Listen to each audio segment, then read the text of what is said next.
Assalomu alaykum rahmatulloh. Bugun bepul arab tili darslarimizning 12-qismi. Yodingizda bo'lsa kerak, o'tgan darsimizda so'zlarning oldidan keladigan aniqlik artikli, ya'ni aliflomni fonetik jihatdan o'zgarishlarini o'rgangandik. Ya'ni 28 ta harfning oldidan kelayotgan aliflom 2 ga bo'lib nima qilinardi? O'qilinardi. Biri shamsiy, biri qamariy deyiladi. Ya'ni aliflom ba'zida lomi sukunli holatda o'qilinardi, ba'zida lomni harakati o'qilinmasdan undan keyingi harfning harakatiga tashdid qo'yiladi. Ayni shu qoida kitobimizning 19-sahifasida berilgandi. Bugun esa o'sha qoidani mustahkamlash uchun 16-sahifani ostida berilgan mashqni bajarishni boshlaymiz. Birinchisi najmun. Bu noaniq bir yulduz degan ma'noni ifodalaydi. Ya'ni oxiri tanvin bilan nakira holatda turibdi. Endi buni oldidan aliflom olib kelganimizdan so'ng lomni harakati nima qilinmaydi? O'qilinmaydi. Balki lomni sukuni o'zidan keyingi harfga nima qiladi? Ko'chadi. Al-najmu emas, an-najmu shaklda talaffuz qilinadi. Keyingi misol rojulun, noma'lum, noaniq bir kishi degan ma'noni ifodalaydi. Endi buni oldidan aliflom olib keladigan bo'lsak, al-rojulu deb talaffuz qilmaymiz, balki ar-rojulu shaklda o'qiymiz. Nima uchun? Bu shamsiy harflarga misol bo'lganligi uchun. Keyingisi dikun. Bu noma'lum, noaniq bir xo'roz degan ma'noni ifodalaydi. Oldidan aliflom olib keladigan bo'lsak, al-diku emas, balki ad-diku shaklda. Ya'ni lomni sukuni o'zidan keyingi harfga ko'chadi.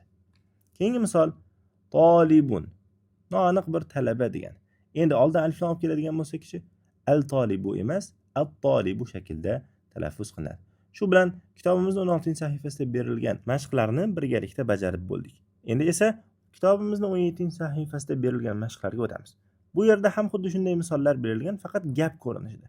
Biz shamsiy misollarni birgalikda gap ko'rinishida talaffuzlarni va ma'nolarini birgalikda o'rganamiz. Va shamsiy harflarning ustiga shamsiy deb, qamariy harflar ustiga qamariy deb belgilarni qo'yib ketamiz. Endi qaranglar, an-najmu ba'idun. Yulduz uzoqdir. An-najmu mubtada, ba'idun esa uni xabari. An-najmu ma'rifa holatda. Bilamiz, gapni boshlanayotgan qismi doim nima ma'rifa holatda bo'lar, chunki aniq bir narsa haqida gapiryapmiz. Ba'idun esa nakira holatda turibdi. An-najmu deb nimaga o'qidik? Chunki u shamsiy harflarga misol bo'lganligi uchun. Keyingi misol ar-rajulu waqifun. Kishi turibdi. Endi buni ham nima qilamiz? Mubtado xabariga ajratamiz. Ar-rajulu mubtado, waqifun esa uni xabari. Ar-rajulu ma'rifa, waqifun nakira holatda turibdi. Keyingi misol as-sukkaru hulvun. As-sukkaru shakar degani, hulvun esa mazali, totli, shirin degan ma'noni ifodalaydi. As-sukkaru mubtado, hulvun esa uni xabari. As-sukkaru ma'rifa, hulvun nakira holatda turibdi. Keyingi misol at-tolibu maridun. Talaba kasaldir. At-tolibu shamsiymi, qamariymi? Shamsiy, chunki lomni sukunini o'zidan keyingi harfga ko'chirdik. At-tolibu mubtado, at-tolibu haqida xabar berayotgan gapning ikkinchi bo'lagi esa maridun xabari. At-tolibu ma'rifa, maridun esa nakira holatda turibdi. Keyingi misol ad-diku jamilun. Ad-dik ya'ni xo'roz, jamilun chiroylidir. Ad-diku mubtado, jamilun esa uni xabari. Keyingi misol ad-daftaru jadidun. Daftar yangidir. Ad-daftaru shamsiyga misol, jadidun esa uni xabari. Ad-daftaru ma'rifa, jadidun nakira holati. Ad-daftaru chunki mubtado bo'lganligi uchun u ma'rifa holatida turibdi. Yodinglarda bo'lsin, mubtadoimiz doim nima holatda bo'lardi? Ma'rifa holatida bo'ladi. At-tajiru g'aniyun. Bu yerda ham xuddi shunday. Tijoratchi boydir. At-tajiru mubtado, g'aniyun esa uni xabari. Nima uchun biz at-tajiru deb o'qidik? Chunki u ustidagi ya'ni tashdid nima sababdan keldi? Shamsiy bo'lganligi uchun lomni sukuni o'zidan keyingi harfga ko'chdi. Keyingi misolga o'tamiz.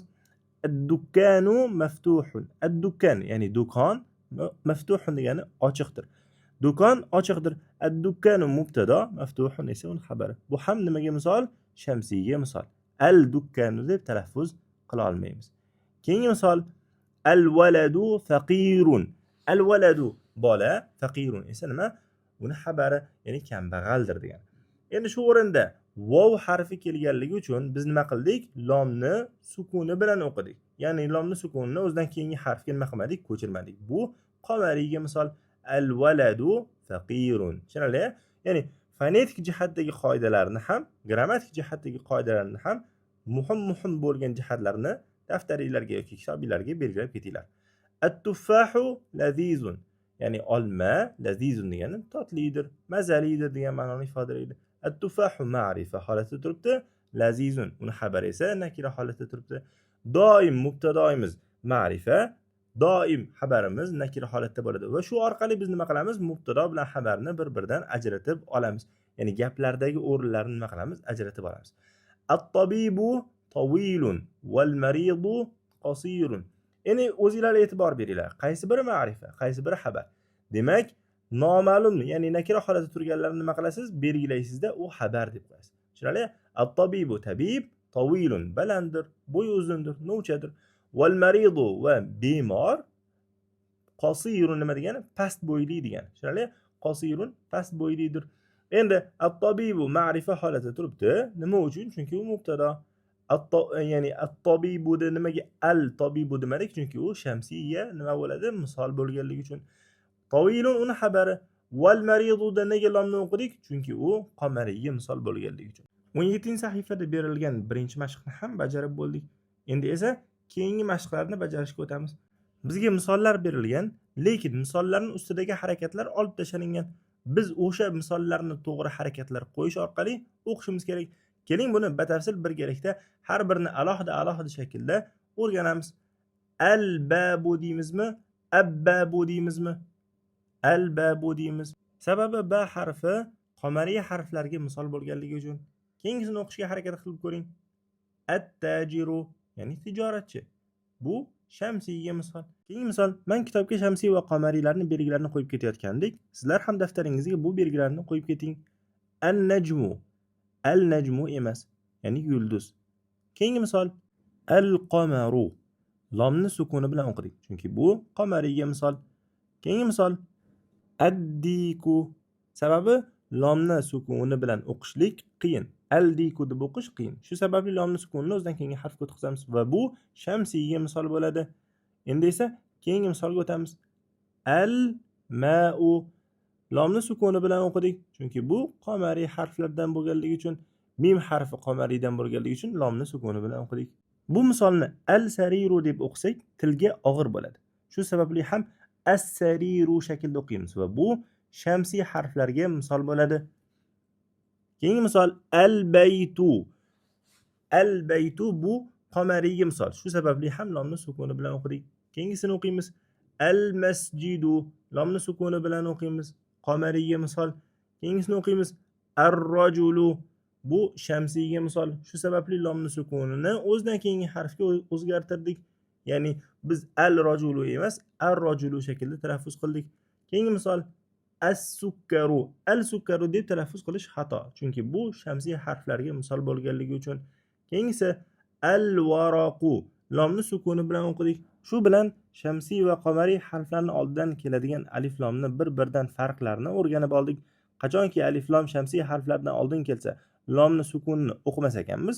Qachonki alif lom qamariy harflardan oldin keladigan bo'lsa, lomni sukuni bilan o'qiyotganmiz.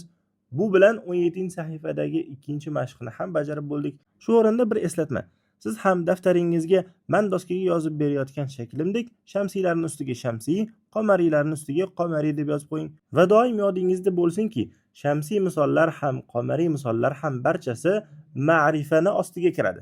Ya'ni biz ma'rifa misollarini o'rganayotgan vaqtimizda fonetik jihatdagi o'zgarishlarni ham darsimiz davomida o'rganib o'tdik. Endi esa 17-sahifani so'ngida berilgan mashqni birgalikda bajaramiz.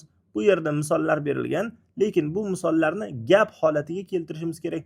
Bu misollarni gap holatiga keltirishdagi o'zgarishlarni o'zingiz bajarishga harakat qilib ko'ring. G'aniyun berilgan, ya'ni boy degani. Endi kim boy?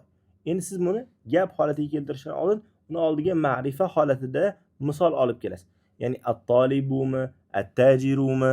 Asosiy jihat siz mubtadoni qay shaklda olib kelishingiz. Tushunarli bo'ldi-ya? Endi men sizlarga at-tabibu, ya'ni tabib boy deyman. Endi siz daftaringizga o'zingiz yoki talib deysizmi, tajir deysizmi, o'zingizdan kelib chiqib gap tuzaverasiz. Ikkinchi misol, bu o'rinda ham xabarni o'zi berilgan, ya'ni hulvun. Undan oldin mubtadoni o'zingiz olib kelishingiz kerak. Hulvun degani totli. Nima totli bo'lishi mumkin? Shakar. As-sukkaru hulvun. Keyingi misolga o'tamiz. Siz ham misollarni o'zingiz daftaringizga xuddi shu shaklda yozib qo'ying. Mana yozib bergan shaklda yokida o'zingizdan kelib chiqib, ayni qoida asosida. 3-misol maridun. Kim kasal bo'lishi mumkin? O'zingiz toping. Odatda talabalar kasal bo'ladi. At-tolibu maridun deymiz. Nega darsga qatnashmading yoki nega darsga kelmading desa, kasal edim degani uchun talabani misolini qo'ydim. At-tolibu mubtado ma'rifa holatda keldi. Siz bu o'ringa boshqa misolni ham qo'yishingiz mumkin. 4-misol lazizun, ya'ni mubtado berilmagan, xabar berilgan. Lazizun, mazali, totli. Endi siz bunga mubtadoni olib kelishingiz kerak. At-tuffahu misol uchun. Olma lazizun, at-tuffahu aniq, ya'ni ma'rifa holatida turibdi, lazizun nakira holatida turibdi. Keyingi misol tawilun, uzundir. Endi nima uzun bo'lishi mumkin? O'zingiz bu misolni to'ldirishga harakat qiling. Men o'zimdan kelib chiqib, mana bu misolni tanladim. Ya'ni al-waladu tawilun dedim. Bu misolning tarjimasini men aytmadim, lekin tarjimasini bilsangiz, izohlar qismida yozib qoldiring. Qolganlarga ham inshaalloh manfaatli bo'ladi. Qasirun, qisqa degani. Endi xabar berilgan mubtadoni o'zingiz qo'yishga harakat qiling. Men ar-rajulu misolini tanladim, ya'ni kishi misolini tanladim. Kishi bo'yi pastdir. Ar-rajulu ma'rifa holatda turibdi, qasirun esa nakira holatda. Mubtadoimiz aniq, xabarimiz noaniq. O'zingiz uchun xulosa qiling. Demak, mubtado doim aniq bo'ladi, xabar esa doim nakira holatda bo'ladi va bu orqali biz uni bir-biridan farqini ajratib olamiz. Shu bilan bugungi mavzuyimiz o'z nihoyasiga yetdi. Inshaalloh kelasi darsimizda ayni shu yerdan davom ettiramiz. Assalomu alaykum va rahmatulloh.